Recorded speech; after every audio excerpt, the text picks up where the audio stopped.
Good morning, everybody. Welcome back to Coffee and Lore. Happy Monday morning. I hope everybody is having a fantastic Monday morning. I am up early this morning. Hopefully there's not going to be any background noise because everybody else is still asleep. And we are going to talk about one of my favorite series ever. So this weekend, there was a lot going on in the world, on the news, politically, and I was looking for some comfort reading.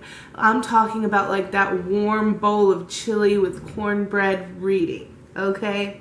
And there's a couple of different books or series that I go back to when I'm looking for that, when I'm looking for just sheer comfort, like a warm blanket in the bed while I'm laying there. And this weekend, I picked up the Hunger Games series by Suzanne Collins. Okay, so everybody knows the Hunger Games because of the movies really, I think, made it the most famous. And the movies were quite good for a book adaptation. But the books, hands down, you can never top the books because there's just so much detail that gets left out of the movies. Now, Katniss is one of my favorite characters ever written.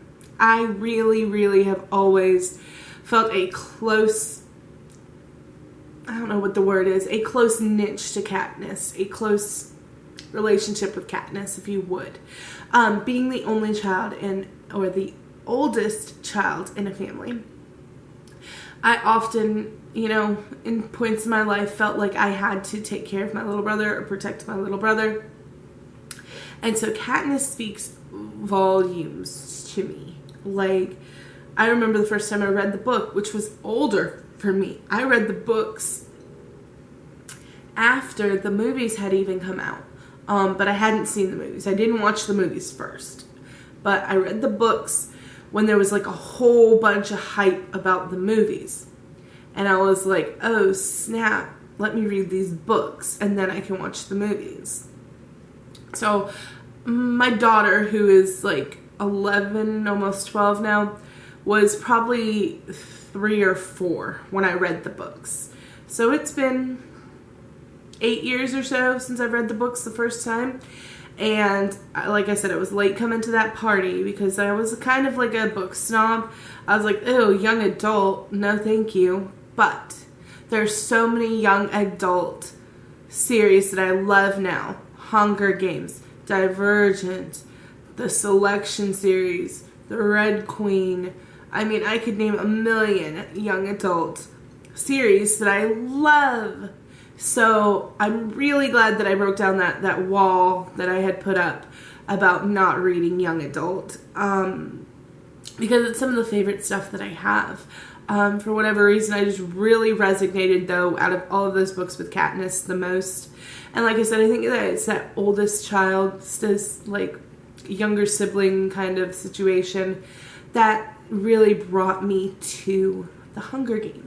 And if you're not familiar with what the Hunger Games is, if you've been living under a rock or just don't watch movies or read books, the Hunger Games is about Katniss Everdeen, and she has to go into the Hunger Games, which is this yearly game where they take 2 kids, 1 boy, 1 girl, from each of the districts, which is how Pan Am, or I think it's supposed to be like America, is cut up into pieces, and they fight to the death in this games that's televised every year.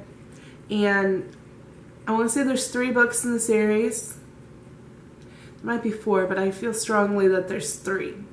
And they're all really good. I've read them all.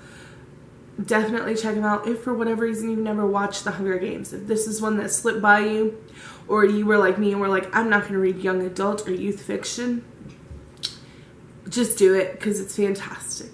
But I am so glad to be here with you guys this Monday. What are you guys reading, and what is your comfort book? What is that book that you come back to every time to say, you know what, this brings me joy, even though I've read it 100 times. I hope you guys have an amazing week and love ya.